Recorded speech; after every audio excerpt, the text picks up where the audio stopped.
Okay, hi everyone. We are just thrilled that you are here to join us. We are joined this morning by students from all over the world, from Canada, from China, from the US, and elsewhere.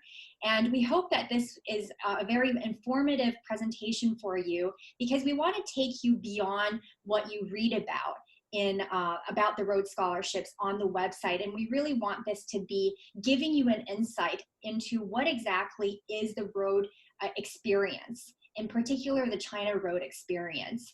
And we want to give you a real taste of what it means to study at Oxford as a Rhodes Scholar.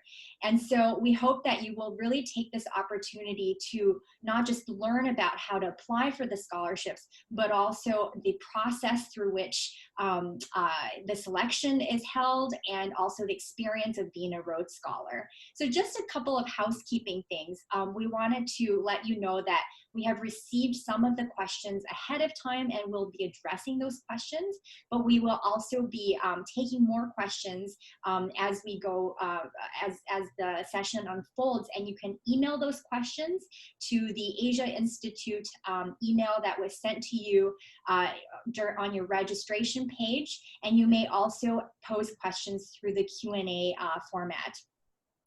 So I wanted to start off a bit by just introducing myself and my co-panelist, Chen-Yin. So my name is Diana Fu, and I have kind of two connections to the Rhodes. So the first connection is that I myself was selected a long time ago in 2006 from Canada and the Prairies region. So I myself am a Canadian Rhodes Scholar, and I'm happy to talk about that in Q&A in case those of you are applying from the Canada constituency. And my second connection with the Rhodes is that since last year, I am a national co-secretary along with Mark Jia, who is currently, he would have loved to be here today, but he's currently clerking at the Supreme Court in the US. And so you may not know, but the responsibility of a co-secretary is to really oversee the entire selection process, to invite the selectors and the pre-selectors, to serve as a selector in the final interviews myself, and to promote the scholarships, to do outreach. And so for this reason, because I myself have in the past been a selector and will be a selector this year, I cannot offer any specific application advice, but for that reason, I've invited one of our very own current China Rhodes Scholars, Chun-Yin, from the class of 2019 to join me for the presentation as well as for the Q&A. And I want to start by inviting Chen-Yin, who is joining us from Oxford, to say a couple of words about herself. Hi, everybody. I hope you're all doing well. My name is Chen-Yin, or Yan Chen, and I'm a 2019 Rhodes Scholar for China, and I'm currently based in Oxford. I'm drawing to the end of my first year in Oxford right now, and I'm reading for a master's in comparative literature. I'm delighted to be here with all of you today, and feel free to shoot any questions our way. Great. Thank you so much, Yan. And you'll hear from her in just a bit. So very briefly, and I think all of you who have visited the Rhodes website already know this, but in a nutshell, the Rhodes Scholarships are fully funded scholarships to study for postgraduate studies at Oxford University, which is one of the oldest universities in the English-speaking world. And as you all know, the Rhodes Scholarship is one of, if not the most prestigious scholarship in the world. And you may have heard about it because of the many, many famous Rhodes alumni. So just to name a couple of them, the former US President Bill Clinton was a Rhodes Scholar. The current Canadian Deputy Prime Minister Chrystia Freeland was a Rhodes Scholar. And one of our very own China Rhodes Scholars, Ho Yifan, was a 2018 former world chess champion.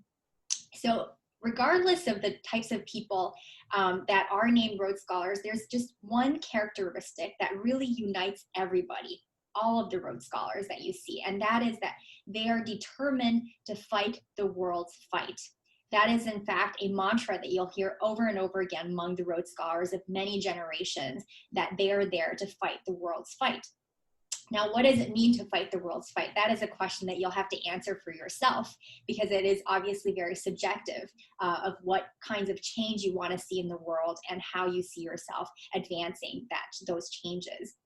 but I want to give you a very brief history of the Rhodes Scholarship. Like, where did this mantra of fighting the world's fight really come from in the first place? And Rhodes has a really interesting history that I encourage you to actually read about on the scholarship website. There's a lot of resources. A lot of people have written about the personality of Cecil Rhodes himself.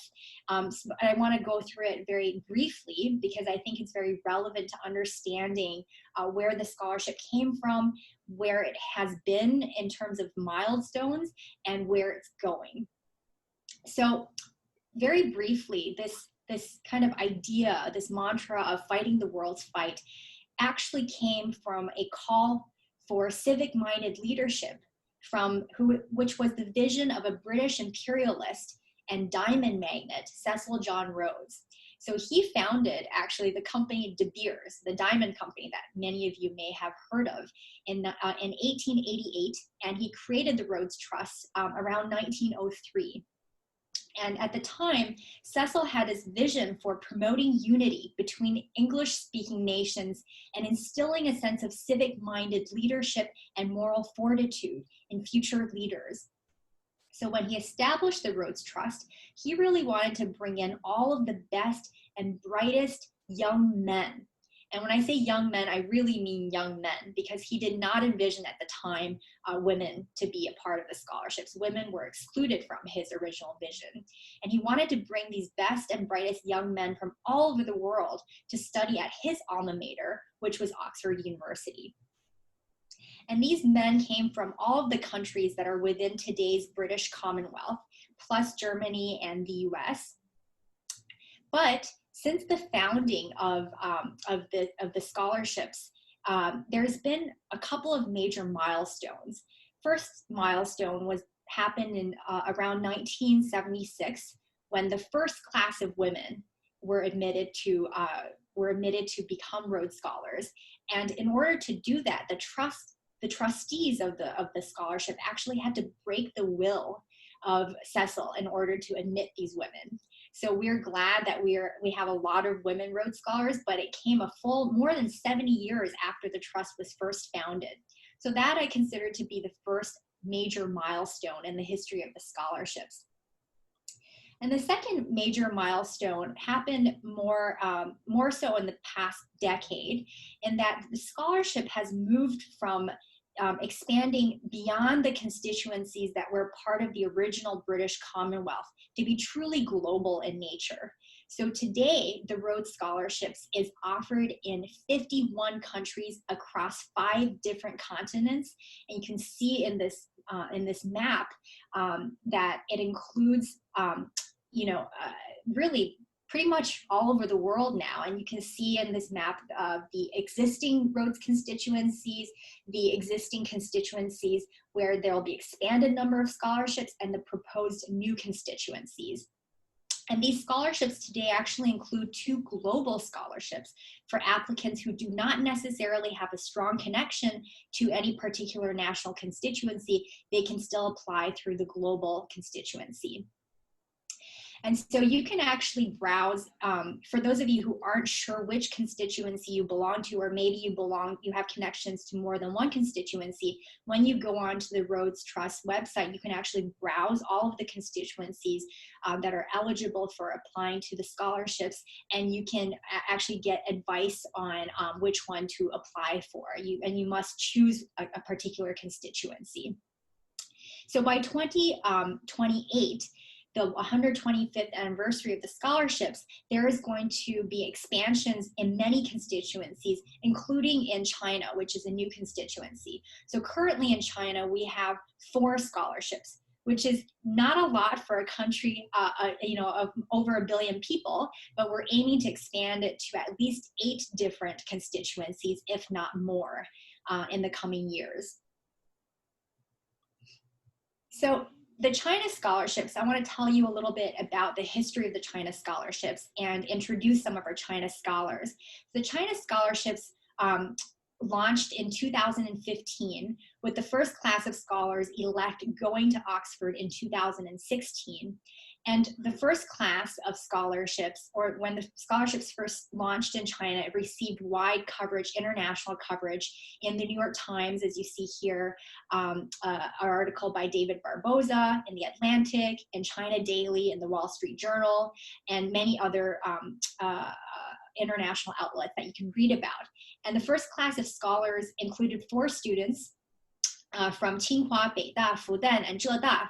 And you can read all about their stories and their personal stories online and the media outlets that I just mentioned. But very briefly, I just wanted to introduce you to them. So the first is Na Ying, who is an activist, an LGBTQ activist, and she has since graduated and returned to Beijing to work for the particular LGBT organization that she had worked with before she became a Rhodes Scholar. We also had Chun-Yin, who is now a journalist at Bloomberg. She used to work for Wall Street Journal.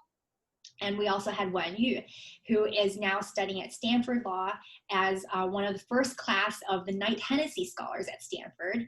And we also have Chen, who is now working in Baidu. So we now have, in addition to this first class of scholars, we now have 20 Rhodes Scholars from China, including the 4 scholars elect that were elected this past year and are joining Oxford this coming year. So I want to pause here a little bit, and instead of hearing about the scholarships from my perspective, I want you to hear the experience of the Rhodes and what it means to study as a Rhodes Scholar at Oxford University from some of our various scholars. So I want to start with Yan Chen here today, Chen Yan, who has done a video describing her experience. My name is Yan Chen. I'm a 2019 Rhodes Scholar for China, and I'm studying at St. John's College. I've only been here for a month, but I feel like in that time I've gotten to know so much of Oxford, in large part thanks to the Rhodes community. The Rhodes community has organized all sorts of events and dinners for us to get to know each other better. In terms of the specific Chinese Rhodes community, I've gotten to know quite a few of them incredibly well, and everybody's just been so willing to offer their tips on living at Oxford. Everyone's been so welcome and warm and supportive that you really feel like you have this amazing support system behind you, and you feel like these people have got your back. If I could speak to my former self when I was applying, I would say don't be nervous and just go for it. Because what this place, what this community, what all of these people have to offer is really a terrific gift. And I feel like it's a gift that's worth you reaching out for.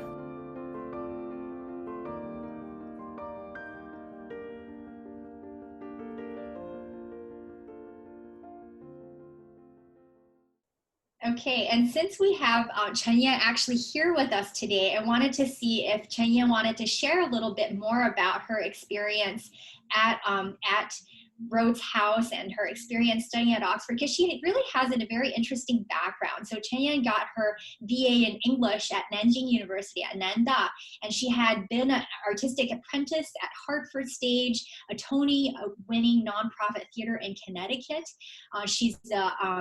She's previously worked with the Edinburgh Festival Fringe, the Kennedy Center, the Shanghai Dramatic Arts Center, and she studied art criticism as a fellow at the Eugene O'Neill Theater, and many, many more interesting experiences. Chen-Yin, I wonder if you could tell us a little bit about your experience, studying at Oxford and particularly pursuing the arts. Yeah. Thank you so much for introducing a background, Diana. I think deciding to apply for the Rhodes was a very interesting experience for me because I was working in a theater at the time, and I also knew that there weren't a lot of past, or I thought that there weren't a lot of past scholars who had worked in my field. But after I decided to do a little bit more digging and research online, I discovered to my surprise that there were actually even within the field of theater, there were several prominent artistic directors, there were playwrights, there were people who had come along the same path, and they were all doing very important work in their field. And so that made me feel that this was something that I could plausibly try for, as I mentioned in the video. And since I've come here, I've just been very struck by the diversity of experiences that the Rhodes community offers, because everybody studies something different, and you're constantly coming into contact with really, really different perspectives from your own. You're seeing people whose lived experiences are really different from yours, but you're all converging in this same place. And I think that's an amazing experience to have.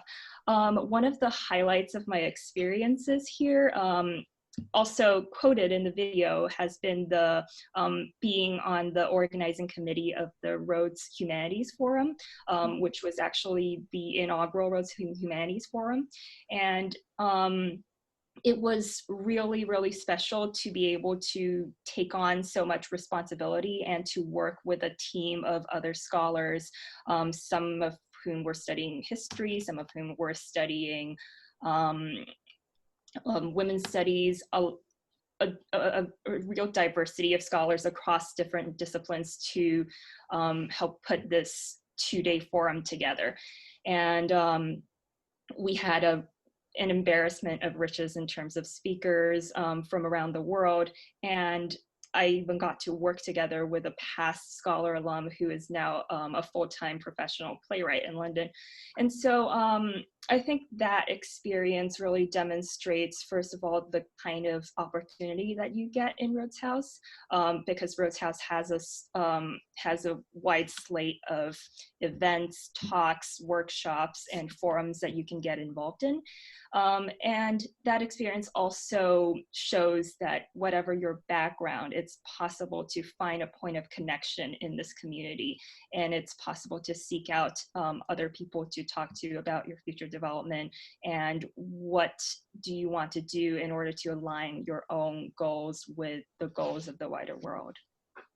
Yeah, thank you so much for sharing that. And I think Chen-Yin really brought to life for you what it means to be part of the Rhodes Scholar community, because you can go to Oxford without a Rhodes Scholarship or with a number of different scholarships. But what the Rhodes gives you is not just a scholarship, it really is giving you a unique community of Rhodes Scholars, basically the best and brightest from all over the world. And you congregate at Rhodes House. Like, I remember at my time, and I imagine this to be true in your time as well, Chen-Yin, that we would go to Rhodes House like every weekend or even more frequently for seminars, for talks, for balls, for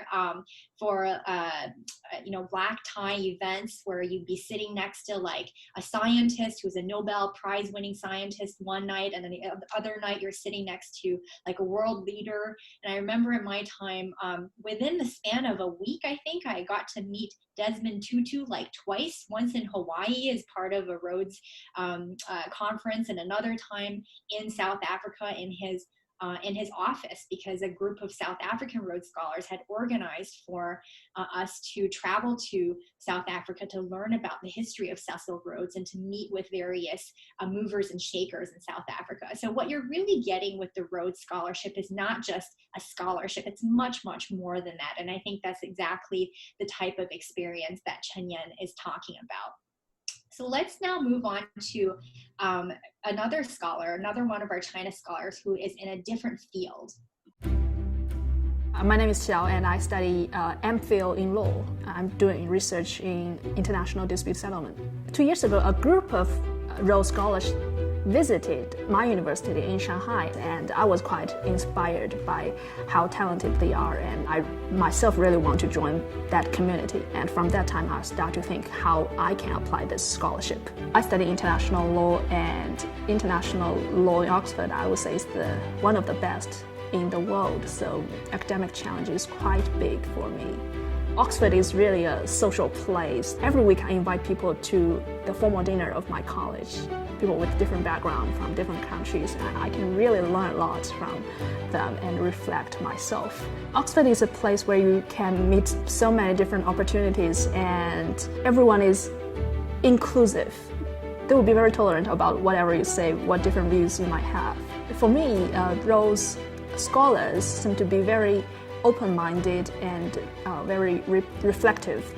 when I come here, I'm surrounded with so many encouraging colleagues and other Rhodes Scholars, and I really feel happy working together with them and discussing things I'm interested in with them.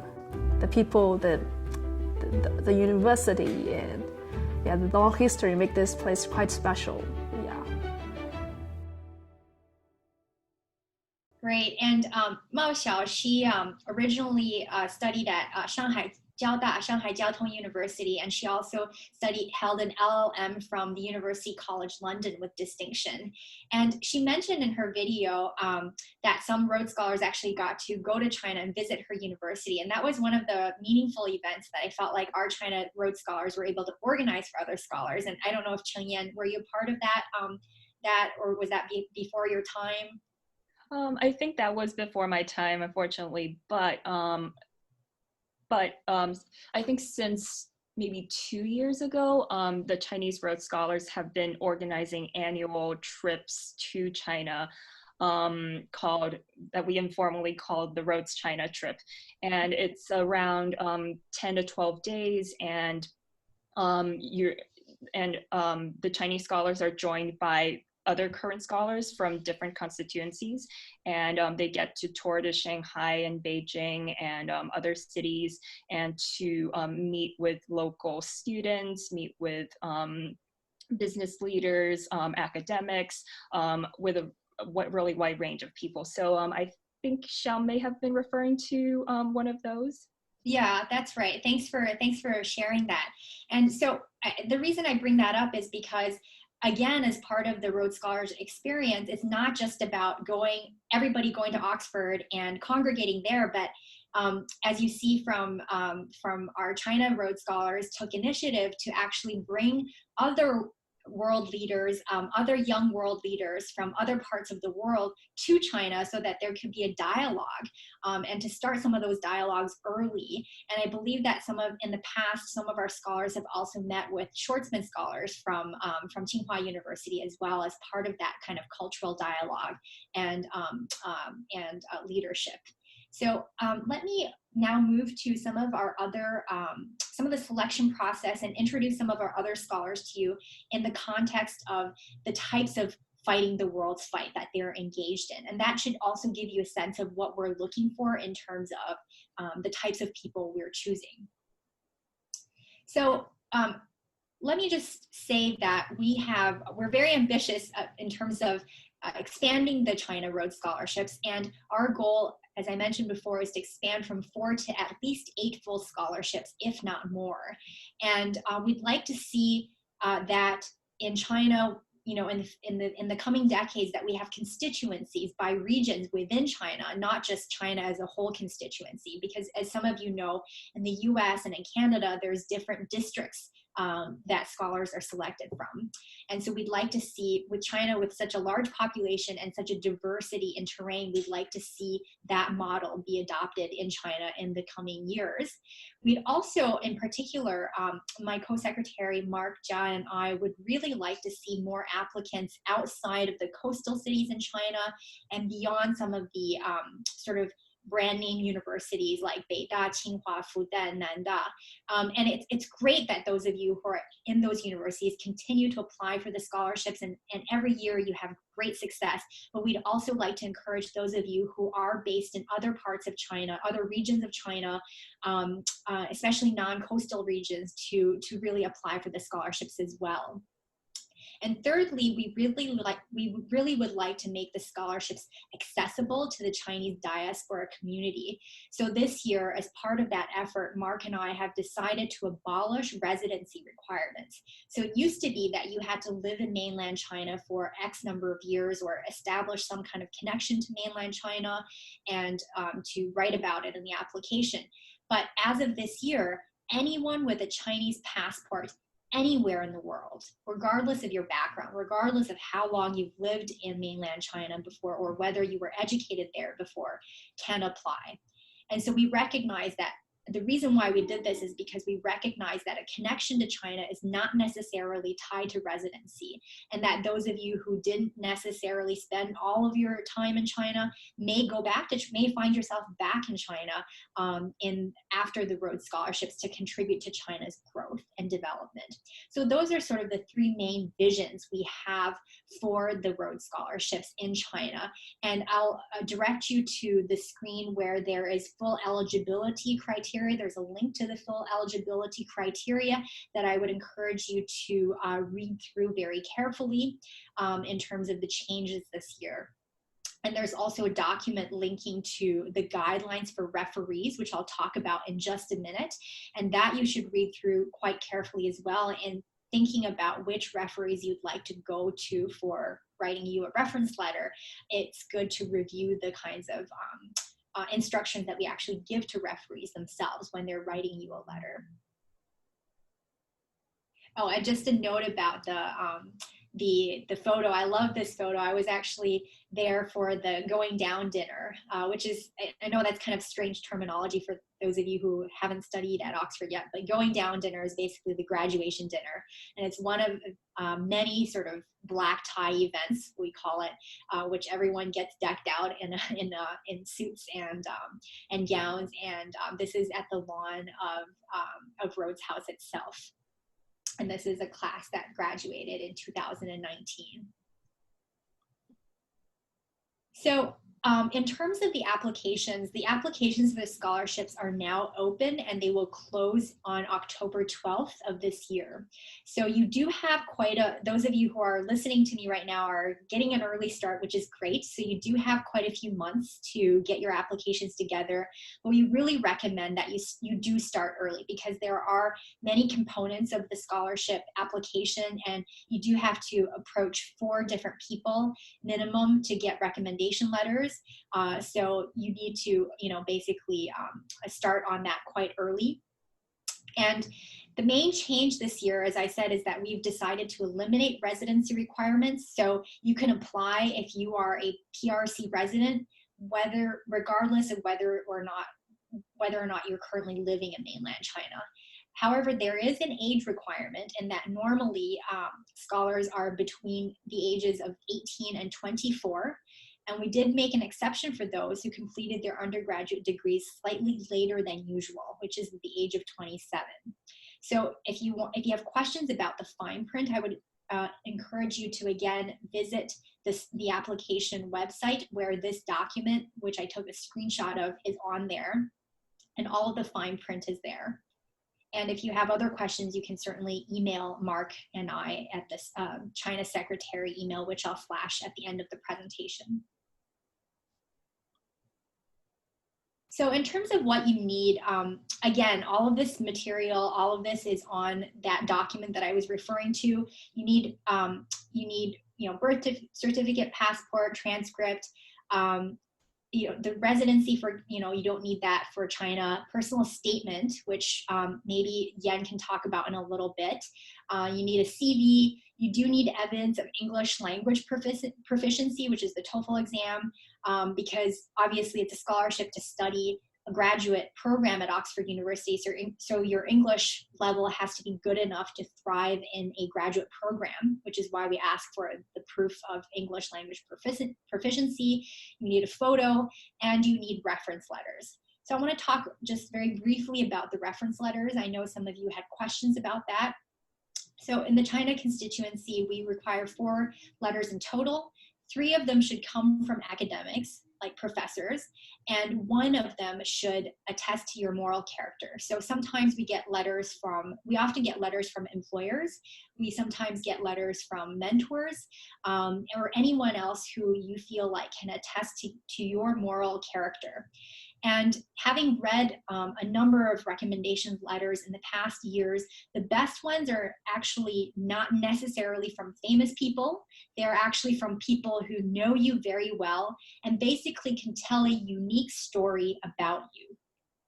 And this is the same thing that I tell my students. I'm currently a professor of politics at University of Toronto, and when my students come to me for recommendation letters, the best ones that I can write for them are the ones where I really truly know the candidate very well, and I can tell you not just about his or her grades and about their performance in class, but I can tell a personal narrative about where they came from, what kinds of hurdles they had to go through in order to be where they are, and I can articulate in the letter what kind of vision they have for their future and why they're applying to this scholarship or why they're applying to this particular program. So the Rhodes Scholarship recommendation letters are the same in that you should choose professors who know you very well, probably professors that you've taken more than one class with, preferably professors that you've taken, you know, like perhaps a small senior seminar with, or you've worked for as an RA on a project, so that they can really tell your story. And that those letters really come across very strongly to the selection committee. Now, if the professors that know you well happen to be famous people, that's great. But if you're choosing between someone with a lot of stature or fame versus someone who knows you well, I would go with the latter. So the references are actually asked to comment on all 4 assessment criteria, which I'll talk about in a little bit, and you can read through in the guidelines for referees in the application link.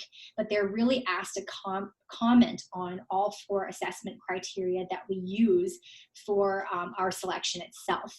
Do you want to jump in a little bit, Chen-Yin, to talk about the personal statement and your experience in writing it and how you came about deciding what to write about? I think a lot of people, you know, have questions about that. Sure, yeah. I would say that I thought about it a lot, and my approach to it changed with the drafts I did. The final thing that I handed in had completely different examples from the first draft that I did, but I think the important thing is that the core message of it was essentially the same about what I wanted to do and why I felt it was important. I will say, though, that it was in the process of thinking about it, ruminating on it, that my core message really started to emerge. And that was also one of the benefits of working on the statement, which was that I gained a clearer vision of myself and why I wanted to do what I was doing. And in my personal statement, I talked about my experiences working in theater. I talked about some of the my very personal stories and some of the emotions that I felt when I was working on productions, and why that led me to believe that theater can be of benefit to communities, can be of benefit to transcultural and transnational interactions, and just why all of that is important. And so I would say in this personal statement, you don't have to feel like you don't have to feel like it has to be really, really academic and jargony and filled with things that are really specific to your professional field. I would say, yes, it's good to talk about, you know, it's important to talk about what things are important in your field, but it's also important to think about how to present that to others who are not in your field, and to make that story clear and accessible and understandable to people who don't necessarily understand what you're studying or what you're working on firsthand. Yeah, thank you for mentioning that, Chen-Yin. I think her last point is particularly important, because if you think about who's reading these personal statements, in our panel of final selectors, pre-selectors, first of all, and final selectors, we have people from all walks of life, from all different disciplines. You might have a scientist judging you, and you might be applying to theater, or you might be applying to global stuff, global development, or vice versa. So you have to make it specialized enough so that people understand what makes you tick in that particular field, but not so specialized that somebody who's outside of your discipline wouldn't be able to understand what you're talking about, right? So it really needs to really needs to strike the right balance between speaking to a general audience, a general informed and smart audience, but a generalist audience versus a specialist audience. And on that note, actually, and Chen, correct me if I'm wrong, but I remember that you actually, submit a different application statement to get into your program of choice once you're at Oxford. That was the case in my year, and I think that still is the case, right, Chin-Yin? Yeah, that is correct. So you apply for the Rhodes before you have to submit your materials for your program at Oxford, and so during the application process, I actually had to go through several different drafts of personal statements, statements of purpose, research proposals, etc. This personal statement that we're talking about right now is geared towards the Rhodes. And of course, it may also be helpful to talk about why you feel that Oxford is the place and why you feel like this program at Oxford is especially suited to your purposes. But it wouldn't be the same as the statement of purpose that you would hand into your, the department or program that you're applying to. Exactly. So you really should be thinking about two different personal statements, but in terms of priority, you would be writing the personal statement for the Rhodes Scholarships first, because you apply to the Rhodes Scholarships, and then if you win it, you apply to the particular program of your choice. Now, you should obviously have an idea of what program you'd like to study, and you could write in the personal statement also the types of people you would like to work with at Oxford. That is certainly within the bounds of applying to the scholarships itself. But you should think about a separate writing, the more specialized version of your personal statement for the graduate program itself.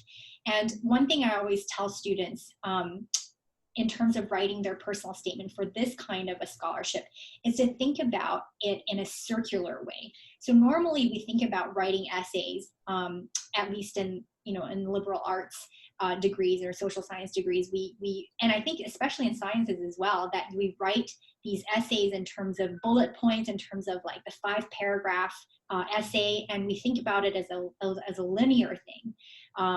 But for these essays, you actually want to think of it in a circular way, in that you start with, sort of what makes you tick, and then you tell people why that thing that you're passionate about makes you tick. What were all of the experiences that you had in your life that made you care so much about this issue, and you end with that issue as well. So I think the sort of, if you are looking for a particular structure in these personal essays, I think that circular structure has worked very well in the past. It's certainly not the only way to think about it, but it is one method to sort of get you out of the thought of, okay, I need to now tell the committee about everything I've done.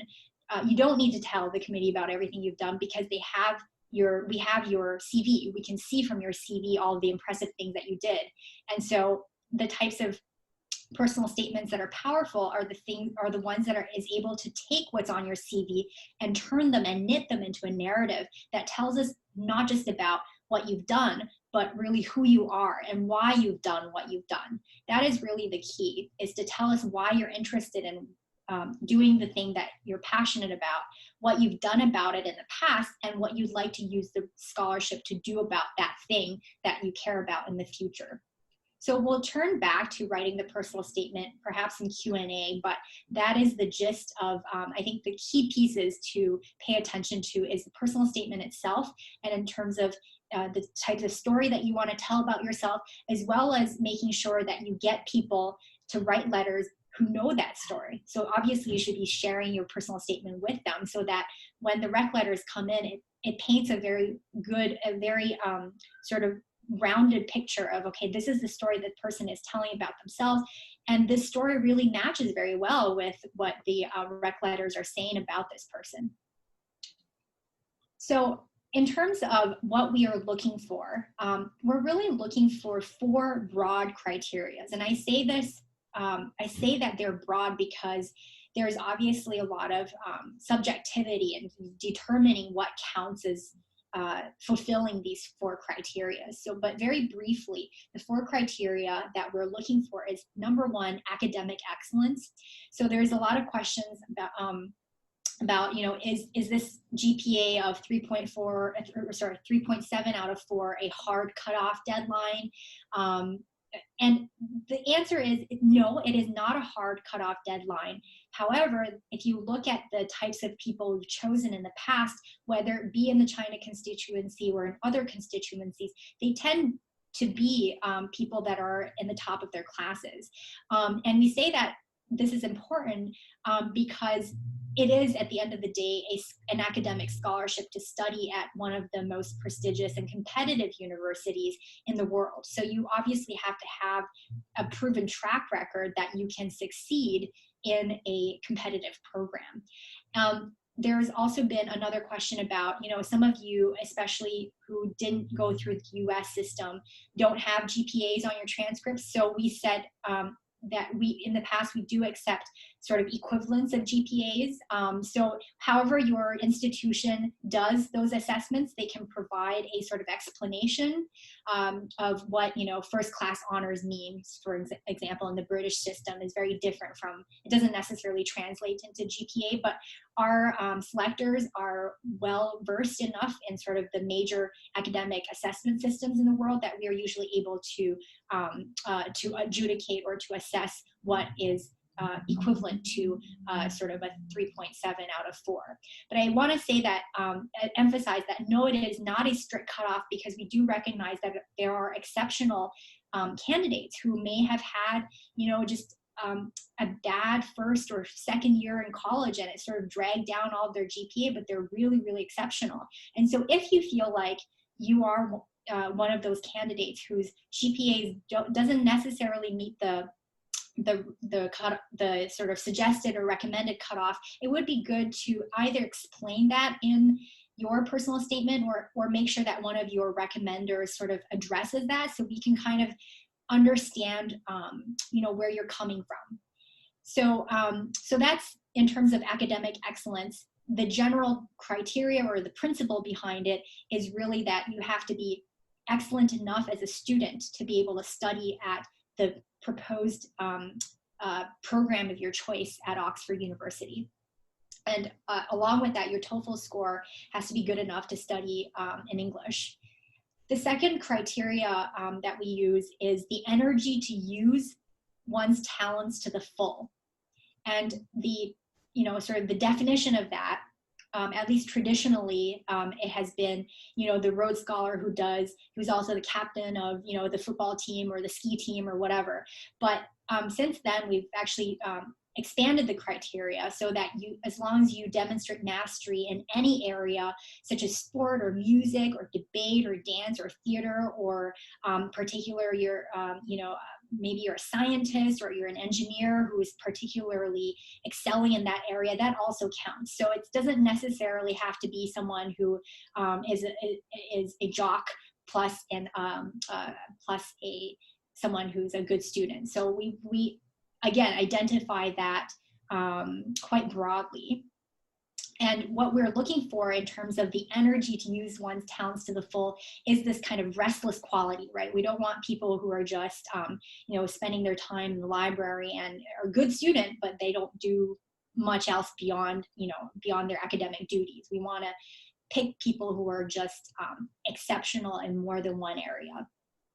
The second, or the third and the fourth criteria sort of mesh together, in that we are also looking for people who exemplify the characters of pursuing truth, who are people who are courageous and who are devoted to duty and have a sympathy for protection of the weak and show kindliness and unselfishness and want to fellowship with others.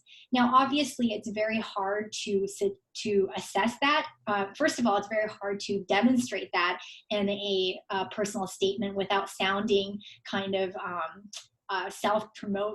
like you're self-promoting or something like that. And it's also the part of selectors, it's kind of hard to judge that. However, I think we have had success in the past in terms of being able to identify applicants who are not just sort of out there for themselves, right? There's many, many smart people out there who are very good at self-promoting. They're very good at, being a leader in their field, but they may not have the kind of courage or sympathy to use their talent to do something good for the world.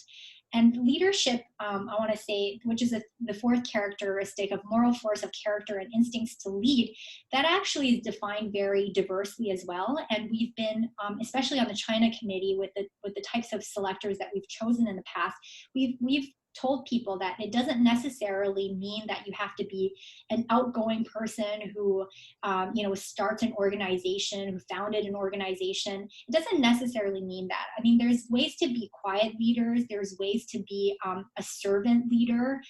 There's ways to do leadership in non-traditional ways besides, being the president of an organization. And so we really take that into consideration. So as long as you are demonstrating leadership in your field, however you define it, however it fits with your personality and your given talents, that is good enough. And you should not feel the pressure to say or to actually start, being engaged in politics. Let's say if you are an engineer, you don't have to be the head of the association of engineers at your school in order to demonstrate leadership. So those are the four broad criteria that we're looking for. And you can, but I think, on the one hand, I can describe to you what they are, but I think that the best way of communicating to you what they are is to really show you a little bit more about the types of people in the China constituency that we've chosen in the past, and the type of leadership that they have engaged in, and the diversity of leadership that they have engaged in. So I want to turn back to one of our first scholars, Na Yingren, who graduated already from Oxford. And as I said, she continues to fight the fight for the rights of sexual minorities in China and elsewhere by working for Beijing Tongzhi Zhongxin, which is a Beijing LGBT center. And she says in one of the interviews that she did with the Rhodes House, marginalization now means death. More than ever, we must support the most vulnerable. So here you have an example of a Rhodes Scholar who is concerned about the rights, the plight of the marginalized, and she has dedicated her career to fighting for those. So that's one example of sort of an activist leader.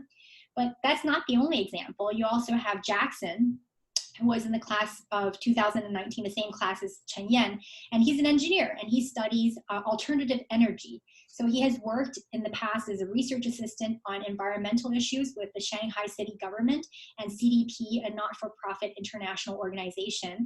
And in the past, he has also he's used his skills as an engineer to help Greenpeace on a documentary about China's solar power and strategy, and consulting for a local NGO. He's also, in addition to that, an avid runner and cyclist and outdoorsman and a listener and a reader, which I think is an interesting description of himself, that he's not just someone who is a sportsman, but also he said he thinks of himself as a listener and a reader. So he says in his interview that a short-term loss may create a long-term gain if communities can unite together to upgrade themselves. And I think he's speaking to alternative energy and some of the works that he's been doing in his field as an engineer. And we have also another scientist, Jiang Xiling, who is a scholar from the class of 2017, who is a scientist and an athlete. And he has graduated and now works with the Chinese Center for Disease Control and Prevention and the Gates Foundation in order to evaluate China's disease containment measures, a very relevant work considering the era that we are currently in. He is also responsible for the modeling work of pandemic response emergency projects at CCDC, and he recently shared some of his analysis of predictive outbreak models in a blog that received over 1 million views and 20,000 comments. And he says, and this is in regards to COVID, reorganizing the hospital to protect both medical staff and patients could eschew the vicious cycle or circle of infection, lack of care, and infection. So here is a scientist who is working closely with the Chinese government to help with a global pandemic problem. And we see that as obviously an example of leadership and fighting the world's fight in that sphere. So I shared these 3 stories, but there's many more, and you can actually browse the Rhodes website for all of a bio of all of our previous China Rhodes Scholars, just to get a sense of, you know, these 4 criteria as they are manifested in the types of people that we've chosen in the past. I think gives you a much more vivid idea of what kinds of criteria or what kinds of people we're looking to choose. Now, just in terms of building the scholarship community, Chen-Yin talked a little bit about how the China Rhodes Scholars themselves are part of a community, and they've taken community leadership as well. So as a collective, they have been demonstrating leadership in response to COVID. They have held a Chinese scholar fireside chat about COVID through webinar, and sort of in May. So they, as a collective, they were also leading the effort to change the world and to fight the world's fight. So again, these stories are from our scholars should give you a sense of the diverse ways in which leadership and moral character is manifested. And selectors are not looking, we are not looking for a standard cookie cutter template of leadership. We assess each person's story on their own merit. So the most important thing for you to reflect on throughout your application process is, what are you? Who are you as a person? What makes you tick? What have you done about what makes you tick in the past, and what do you want to do in the future? A few words about the actual selection process. It takes place, so there's 2 big sort of phases to selection. The first phase of selection is pre-selection. So after we get all of the applications in, we have a sort of a team of pre-selectors that go through all of the applications, and Mark and I go through every single application ourselves, and we choose a number of people to be long-listed. And so if you are long-listed, you will be invited to a pre-selection interview, which usually takes place in November, and each long-listed candidate will be interviewed by 2 pre-selectors separately. So you'll have one interview with one selector, and you'll have another one with another pre-selector. And those interviews are usually conducted by Skype or Zoom. The interviews can last approximately an hour, although sometimes I've been guilty in the past of keeping people on for much longer than that, just because I found the stories that people were telling were just so interesting. And then after those pre-selectors do the interviews, Mark and I go through all of the notes that they take from these interviews, and we will usually narrow down the pool. In the past, we've narrowed down the pool to approximately more or less 14 maximum finalists, 14 candidates for the final selection. And the final selection, if you're selected for that, usually takes place at the end of November or early December. And for the 2020 selection this year, the final interview may take place virtually due to COVID travel restrictions. We have not yet decided on that yet. We're still hoping that we could do it traditionally. Traditionally means that all the selectors and all of the candidates actually travel to Shanghai for in-person interviews. So in the past, we've had interpersonal interviews with the final selection committee, who are composed of about 8 to 9 judges. And the selection committee members will change from year to year. And this year, Mark and I have yet to invite the 2020 selection committee members, so you won't be able to know who to expect yet. But probably one thing is for certain is that we probably will not be welcoming back our tallest selection committee member ever, who was in this photo, as you can see to the right, who was Yao Ming. And he served as one of our selectors in 2015 and 2016. So what happens during the selection, the final selection, is first you have a cocktail hour and dinner, which is quite common for all of the constituencies. And that takes place the night before. And that cocktail and dinner is actually one of the most illuminating and interesting parts of the interview, speaking as from the other side as a selector myself, because you get to know people in a more, I wouldn't say relaxed setting, but in a more social setting. And you also get to see how scholars themselves interact with each other. And the reason we have that cocktail hour is because, these Oxford is full of these cocktail hours and events, black tie dinners and social events. And so we really want to sort of mimic that experience and to even give you, the finalists, the scholars that could be selected, a taste of what it would be like to be a student at Oxford University. And then after the cocktail and dinner, the next day is when the individual interviews take place, and they take place in 30-minute blocks throughout the day with the selection committee. So you'll be in front of a panel of 8 to 9 judges, and each one of the panelists will ask you questions, and 30 minutes will go by really quickly and you won't even notice it, and then you're done. And so in the China constituency, we sort of model after the Canadian constituency, in that we notify awardees by phone. So if you are selected as a winner, you'll receive a call from either Mark or I by phone the evening of the interview. I know in other constituencies, especially in the US, it works a little bit differently, where they line up all of the competitors and finalists and sort of tell them on the spot. We do things in a more Canadian way in terms of informing people by the phone. So if you're selected as a scholar, you get a call the night of, and you'll know that you're a winner. And I hope that among those of you listening this morning, that we will be calling some of you. So very lastly, I want to just wrap up with, we did have a question earlier about, what do you study at Oxford? Do you, sort of traditionally a lot of Rhodes Scholars have been politicians who studied, something in the social sciences, but I want to emphasize that absolutely, you do not have to study social sciences. There are just so many options for whatever field you're interested in.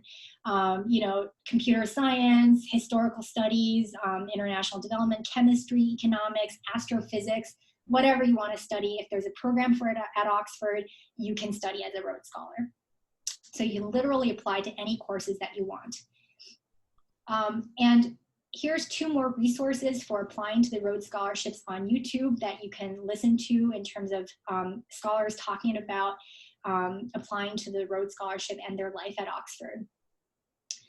And I just want to, and I think perhaps we can, because we have half an hour left, I think maybe we can save this and you can integrate, the stories about the China Rhodes community into the question and answer if we have time for that. And I want to invite you, first of all, to those of you who have Weixin, to sort of add the China scholarship Weixin on your devices. And there we have a publicity team of our China Rhodes Scholars who this year we're kicking off a publicity campaign, and there's going to be a lot of information on there for application tips, for sneak previews, and sneak peeks into Oxford life, and much more. So you should definitely use that as a resource. And for those of you, and I'll come back to this in a bit, so don't worry if you haven't scanned it in yet. And for those of you who are based outside of China or maybe don't have access to WeChat, you can also follow Rhodes Trust on Twitter, on Instagram, on Facebook.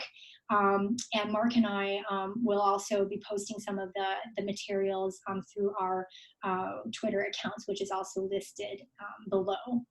So I think that's it in terms of the formal programming, and I want to leave the full 30 minutes that we have left for Q&A.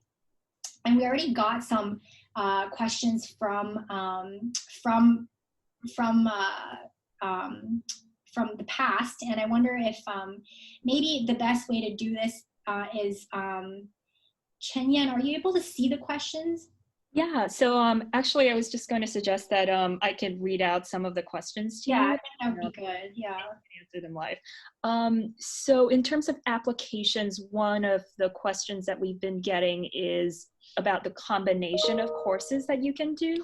So if I'm applying for 2 master's programs, should I talk about both of them or just the first? Do I have to decide on both of them?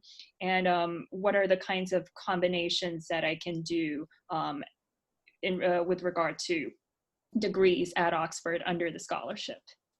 Right. Okay. So let me just tackle that question first. That's a good question. The scholarships are usually given out for 2 years. So as you know, at Oxford, there's master programs that are Mphil, which are 2 years long, and there's also MSCs and 1 year long masters. So you can choose any combination of programs that you want. If you don't know which 2 particular programs you want to pursue at the time of application, I would recommend that you basically write about the one that you're most passionate about and leave out the one that you're sort of like, I'm not so sure about, because you might get questioned on it, and then you'd have to defend yourself in the interviews and not have much to say perhaps about a second question. You can also choose to pursue a DPhil, which is a lot longer. Obviously, I did my DPhil in politics there. I started out as an MPhil in development studies, and then I transferred later to a DPhil program in politics. So any combination of those things are possible. I would just say, don't worry about, being limited, because once you are a Rhodes Scholar, you have great access through the Rhodes Trust, which has a lot of pull around Oxford to help you design the program and to get into the kinds of programs that you want to. So I would say, don't let that be a determining factor in terms of, whether you apply for the scholarships or not, because I really think that, you can basically apply for any program that you would like to study, and to stack up 2 masters if you wanted to, or to go for a DPhil. And I'd also like to jump in quickly and say that you can also choose to do a bachelor's at Oxford with senior status, which also lasts 2 years, which is a very special opportunity that I don't think any other scholarship offers. Correct me if I'm wrong. And also because you apply for the scholarship before you have to hand in all your materials for your Oxford program, you still have time to consider, if you do win the scholarship, what are the programs you're going to be applying to. So while it's important to really think about what program you want to apply to, and talk about it in your personal statement and in your interview and make a really convincing case for it, it's not a binding choice. And if you do win the scholarship, you can explore your options and think about the programs that you would really like to apply to. Right, yeah, and sort of the bachelor's, it used to be a very popular way. And in fact, I think a lot of people in studying the 60s and 70s used to pursue that degree. It's become less popular now just because people usually go in, well, all Rhodes Scholars already have a bachelor degree, so they don't really want to get another bachelor degree. But that is a special feature if that's something that you were interested in. Yeah. Maybe we can move on to the next question. Sorry. Just muted myself. We've also gotten a few questions about from offer holders at Oxford. So people are saying, if I already have an offer at Oxford for the fall of 2020, can I still apply for the scholarship? Do I need to take a gap year for the application? So what are your suggestions to those who already have an offer from Oxford? Right, that's an interesting question. And let me, I'm pretty sure you can still apply, that the fact that you hold an offer does not bar you from applying to the scholarships. Now, the real question is whether or not when you get the scholarships this year, you won't have known if you already hold an offer to go to Oxford this fall. You won't know if you got the scholarships until after you're there. So I would suggest to those of you who are in that situation to email Mark and I at the email address on here, china.secretary@rhodestrust.com, and we can give you a more specific advice on your particular situation. Great, thank you. We also got some questions specific to the application process. One question is about whether you would need to put your Gaokao score in the application. Do we need to put that down? I don't believe you need to put your Gaokao score. I mean, you can, I think, but basically what we're looking for is your GPA, mm-hmm. or the equivalent of your GPA. Yeah.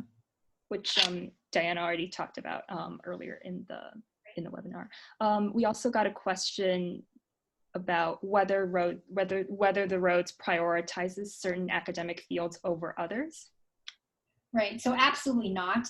As you can see from the types of scholars we've chosen in the past, we've had people studying in science, in hard sciences, in social sciences, in the arts, in whatever field. And in fact, speaking as a selector myself, I often find that when we get applications from fields that we don't typically see, we're like, oh, that's an interesting application. I want to read about that person's story and what made them want to study a particular, maybe it's an esoteric field or something like cuneiform studies or something like that.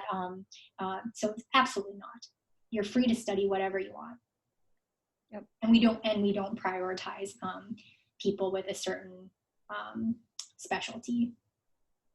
Yep, and I would say that's also true of the current scholars here who are studying in a very, very broad range of disciplines. There's people studying anthropology, theology, psychiatry, a really, really wide range of disciplines, yeah. Okay, we also got a question about when do we need to decide whether to accept or decline the offer after being accepted? Okay, so I'm not sure if you're talking about the offer for the scholarships or if you're talking about the offer for the actual programs, because for the scholarships, we've just never had anyone declining. And I think that's true of China, that's true of most other constituencies. It's very, very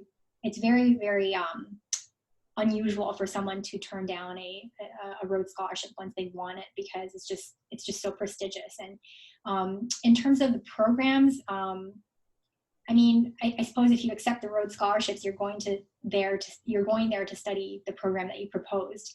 So I hope that answers your question. I mean, it's in your right to turn it down, of course. I suppose you can turn it down whenever you want to, but it just never has happened. Thanks. A related question to that is, since the application to the Rhodes and to Oxford programs are separate, is it possible that one get rejected by Oxford programs? And yeah, that's a good question. And in the past, as I've said before, once you become selected as a Rhodes Scholar, your application is still sent through the regular channels, but you have the additional sort of advantage of the Rhodes House and doing your placement. So the Rhodes House, we have a woman who works there by the name of Mary Eaton, who's been around forever, and she's really, really great at sort of advising scholars and sort of getting them into the right programs. We have had in the past a couple of, and I'm speaking broadly beyond the China constituency as well, we've had a couple of cases where scholars don't get into their first choice of their program, but they usually get into their second choice of program. But that, again, even that is very rare. I mean, the types of people that we're choosing are so strong academically that it's very rare for people to not get into their first choice of programs. thank you. We have an interesting question about leadership. Can you give some examples of quiet leadership?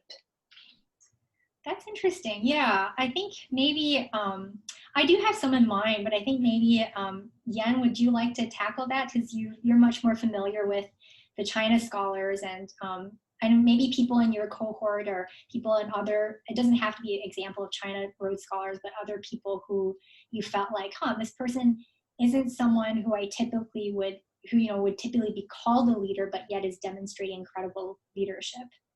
That's a really good question. I think I had a conversation with one of my fellow scholars when I was here, and that scholar went on one of our Rhodes trips on a hiking trip to Patagonia to learn about conservation. And I remember that scholar saying to me that he felt the trip leader, who is also a former roadie, is one of the best leaders that he's seen. And so I was really curious, and I asked him what he meant by that. And I remember being really struck by that answer, because he said, the trip leader does more than he says. and I feel like that's a really good example of what we mean by quiet leadership. It's not the people who promote themselves in the loudest voice or toot their own horns. It's about, I think, the attitude to want to contribute, the attitude of wanting to help other people and to sort of make a difference or make a disruption, whether that's big or small, whether that's in the current moment or further down the path. Yeah, thanks for sharing that. I just think that the story you just shared, Chen-Yin, is so it's so vivid, of someone who just says, who didn't say that about himself, actually, about somebody else who remarked upon this person and said this person does more than what they say. And I think that there's a lot of there's a little bit of predilection, I think, for us to sort of promote or to think of the leader as someone who is extroverted, who's someone who's full of bubbly energy, and someone who can really talk the talk as well as walk the walk. But I can tell you that in the past, in the China selection, we've really, and even in thinking of, when Mark and I talked to Rhodes House and to the warden about sort of choosing the types of selectors we have on the panel, what we've really tried to be conscious of in the past years is to have a diversity of personalities, and not just a diversity of disciplines, but a diversity of personalities, including people like writers or scientists who are often more introverted people who may not, sort of be the life of the party, so to speak, and may not be the most articulate verbally, but they have a deep sort of profoundness or sort of a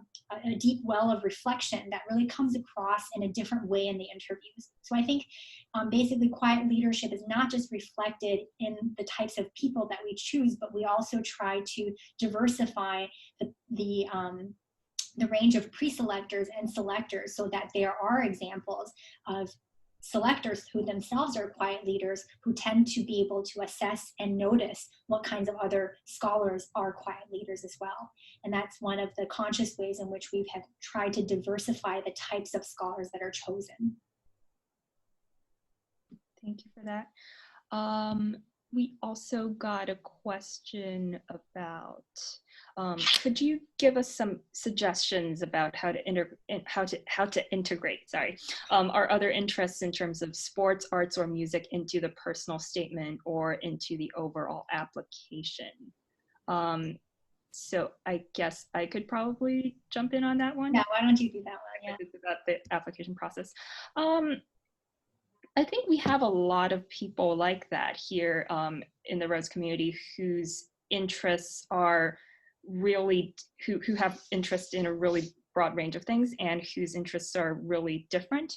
I would say that in the end, it all comes back to you and the person you are. And I would encourage you to really dig deep into the reason that you're interested in what you're interested in, instead of thinking about what might look better on a resume or what might other people be expecting. Because I think there's genuine motivation. There has to be genuine motivation in what you're already interested in. And so I would encourage you to look at that and to think about how to connect the dots based on the kind of person that you are. Yeah, and that is so important, what Chen-Yin just said, in terms of, don't think, I know it's very tempting to think, what do the selectors want to see? How can I, have a competitive advantage if I include all of my shining points in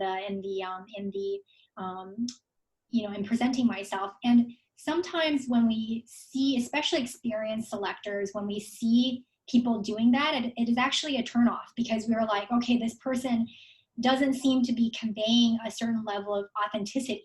Now, I'm not saying that you shouldn't talk about, I'm not saying that you should be so humble as to the point of hiding all of your achievements.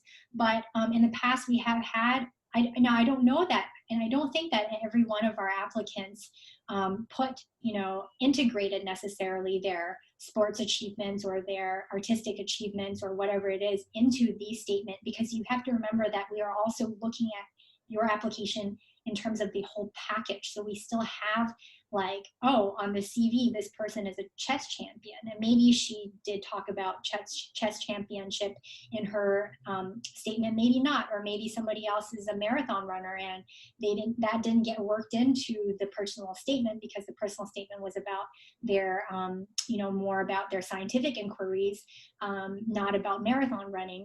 But yet it came through in the CV and it came through in the recommendation letters. So I would think about really telling the story that is you in the personal statement instead of trying to think about different lines of your CV that you can pull into the statement itself. And I noticed that we also got a few more questions about the types of programs that you can do. So does Rhodes prioritize research programs like Mphil and DPhil, i.e. the PhD, compared with one-year top programs? I'm just going to jump in on that and say no, there's people doing all kinds of degrees around me. And I don't think there's a particular preference in any of that. And then there's also a question about whether one would need to read 2 top master's courses if they're interested in a particular one-year top master's program in Oxford. I would say that's the case, right? Yeah, why don't you, that particular person, email me and Mark again, and I will double check. But I remember when I was at Oxford, you didn't have to necessarily stay for the full 2 years. So there were people, very few people, but there were a few people who just wanted to come for 1 year, do the top masters, and maybe they already had acceptance to a PhD program that they wanted to jump into, in the States or elsewhere that they went back for. And I would say that that's possible. It's certainly just personally, I think that you'd be missing a lot of the benefits of the Rhodes experience, just because the semesters are so short. I mean, basically at Oxford, you're only in school for like half the year. It's like 3 terms, and each term is like 2 months long. So if you're doing, 1 year top masters, it's going to go by like that. But having said that, if there's a reason why you only want to pursue 1 year, that's certainly not disqualifying and not frowned upon. But do email me and let me just check that is still the case. Okay, we have a question about what's the one most important thing that differentiates the Rhodes from other scholarships and honor societies, and can you give more specific examples of what it means to fight the world's fight, apart from being an honor society that connects scholars from all over the world together? Mm-hmm. I think I don't know if this question came in before or after the presentation, but I think hopefully that from the presentation we'll have already given you a good idea of what the Rhodes experience is, because it really isn't just, it really is much more than an honor society. The types of events that are held at Rhodes House, the types of speakers that we bring in at Rhodes House, the types of networks that you build with your Rhodes colleagues around the world, as well as alumni. Rhodes House is kicking off an initiative in later this year that connects current Rhodes to former Rhodes, as well as the types of experiences in terms of organizing these community trips, whether to be in South Africa or in China, in terms of just really building a community of people who really want to fight the world's fight. And I know that sounds like a mantra, and it is a mantra, but it's really however you want to define it. And there's so many stories of how people have been doing that, and all you need to do is just go on the Rhodes website, just look up any number of scholars. There's a scholar directory, and you can see what these people have done. You can read about their stories, and those stories are much more vivid than ones that I could convey to you in this short presentation this morning. Yen, did you have anything else to add to that? Yep, and on the Rhodes website, and also in our Chinese on our Chinese social media, we've also recently highlighted some of the scholars who have who's been joining in the COVID fighting effort. And I think that's a really good example of how people are fighting the world's fight in that regard, because we're currently facing one of the gravest crises to hit the human world and not just the human world. In our current century.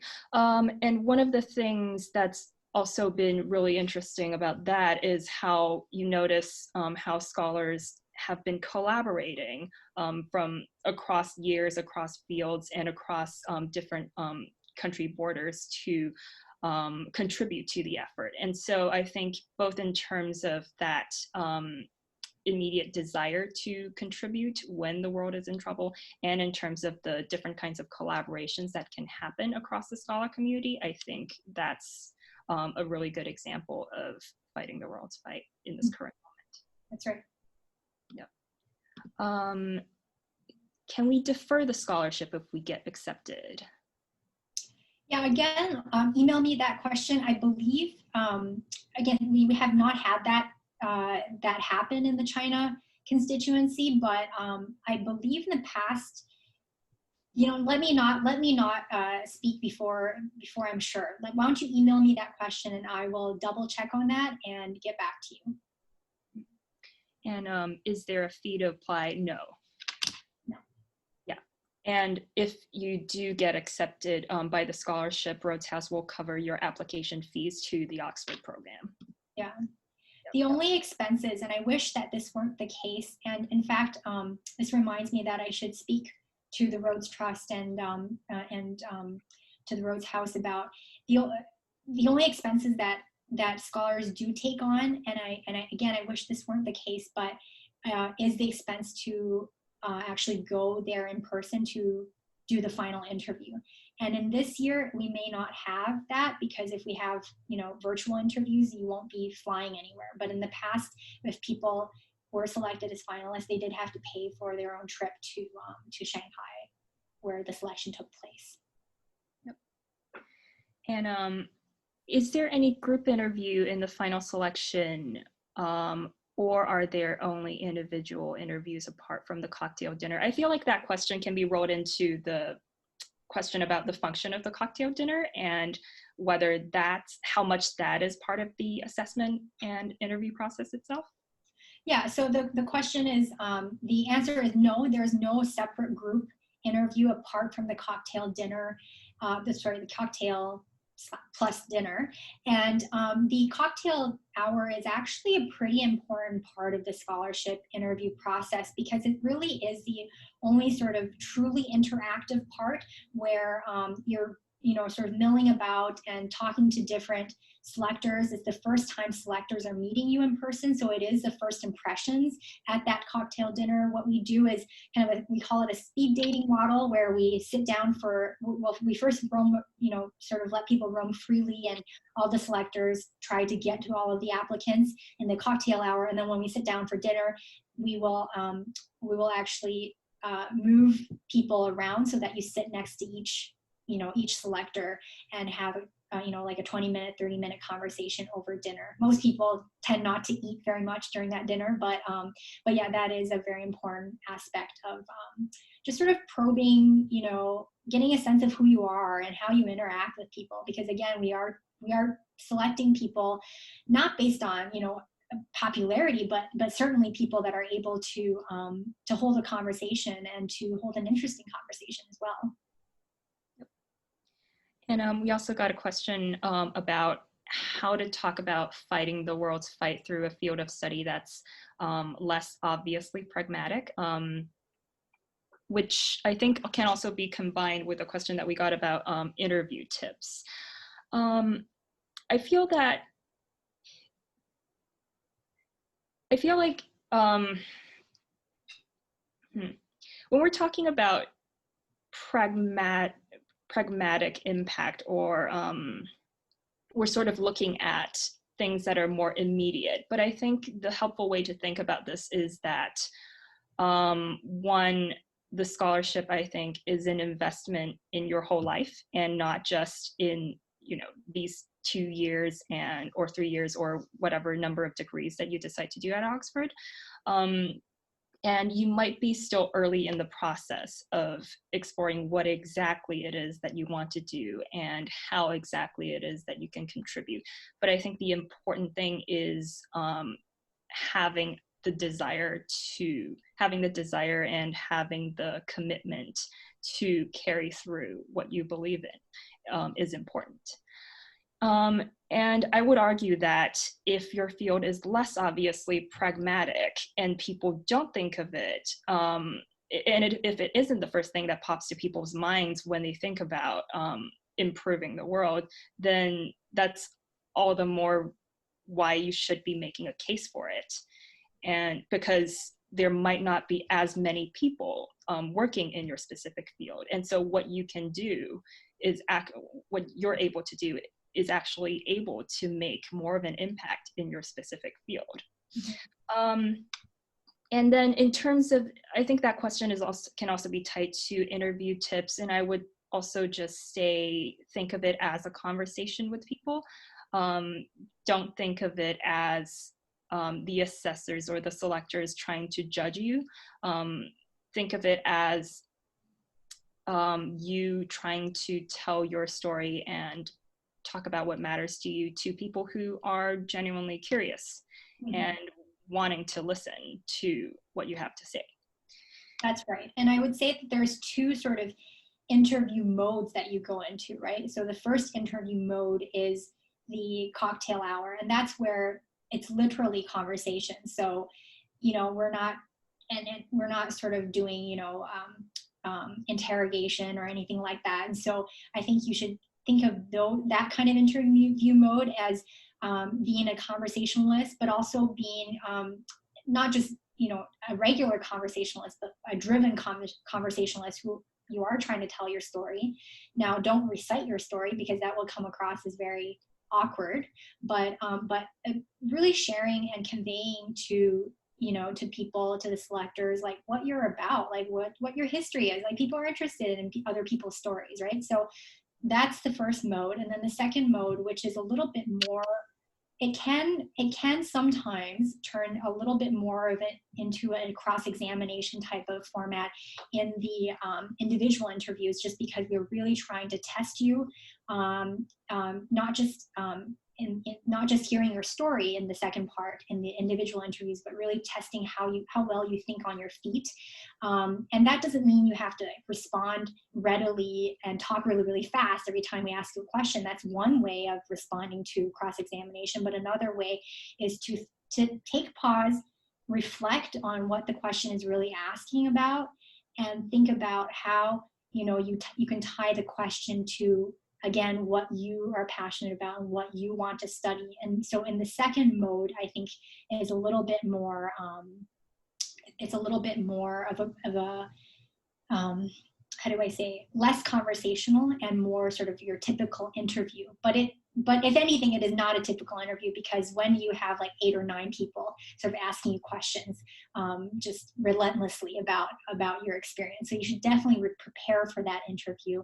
And the best way to prepare for an interview is always to look over your own statement, to look over every aspect of your application, to look over your CV, every line on your CV, and to be prepared to talk about anything. Because it could be that we don't ask you anything about your stuff that you say on your personal statement. We ask you something that is, sort of, you might think of as quite marginal part of your application. But we do that is because we want to make sure that you really know who you are, and we are really selecting someone who's authentic. And just jumping in to roll together some of the additional questions we've gotten about the cocktail hour. I do remember the interview process being I do remember the cocktail process being both in English and Mandarin. So there was a mix of languages, but I believe the interview process is all in English. Would you say that? It's all in English, and to the extent that people had conversations in Mandarin, it's not. It was probably because they were speaking to a selector who is more perhaps wanted to speak in Mandarin, and they could definitely do that. But the entire selection process takes place, or takes the language of the selection process is English, including the cocktail hour. Yeah. Okay. Oh, this is a really interesting question. Does the Chinese Rhodes require that applicants have no assistance with their essays as other constituencies do? Yes, and I think that in terms of assistance, that's always a little bit, it's hard to say. I think that you can definitely show your essay, and I encourage you to show your essay to scholarship advisors or professors or whoever is your mentor in order to get feedback from them. You obviously should write the essay yourself and not necessarily rely on a third party, and we shouldn't rely on third party to write it. And the reason is that even though we don't necessarily, test for, in a very scientific way of whether or not it's authentic, it really comes across. Like if you didn't write your application statement, it's so obvious, and even in the pre-selection process, that it just really doesn't serve you well to not write your own essay.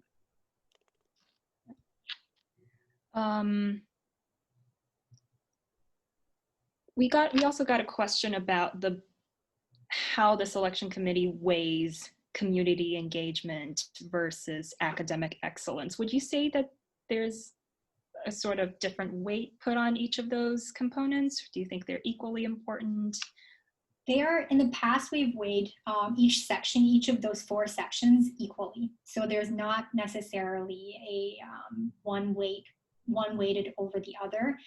However, you really should think of these, even though we do assign weights and we do have a scoring matrix, it really comes down to the way you shine uniquely as an applicant. So all of those things, scores are taken into consideration by us, but we also look very carefully at the notes that the pre-selectors take throughout their interviews, including things that might not be necessarily reflected in the scoring matrix that we're giving to them. So it's very individualistic. Mm-hmm.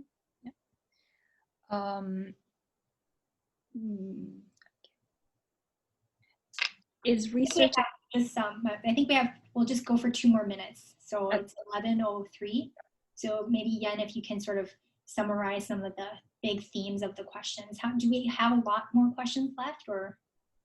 We do have some technical questions. Yeah.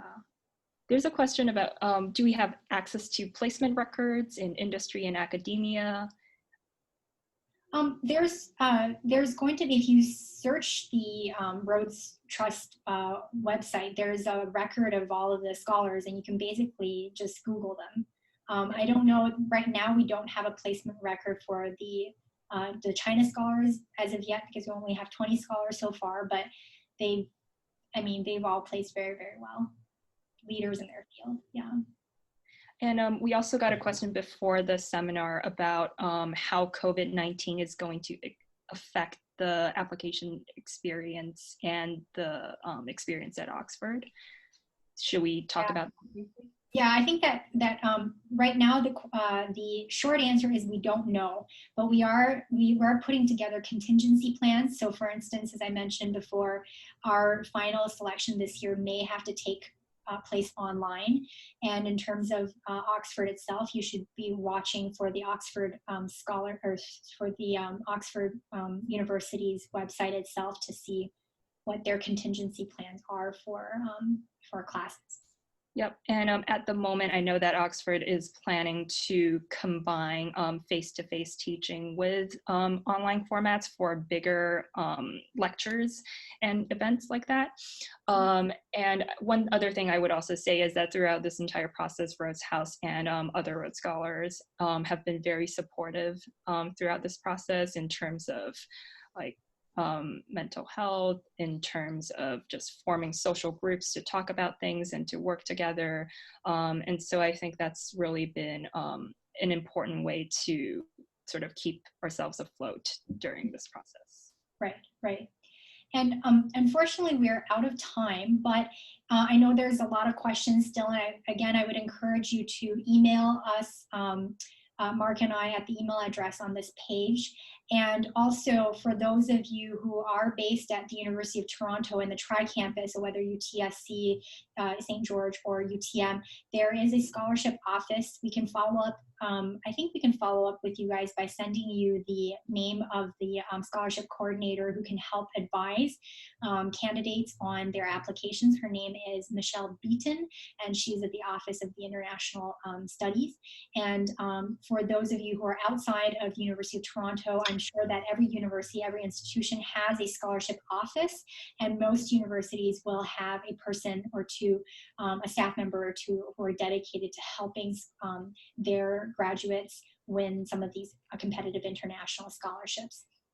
So with that, I just wanted to thank you, Chen-Yin, for joining us this morning. It's just been really incredible to hear your story and to share with some of our potential applicants. I want to thank you all for joining me from all over the world, and I really want you to, we really look forward to receiving your applications this year and hopefully to meeting some of you in person or virtually. We want to thank the Asia Institute at the University of Toronto and the Munk School for their support in this webinar. And we really hope to see you join us in the final interviews. All right, take care, and we'll see you in a bit. Bye bye.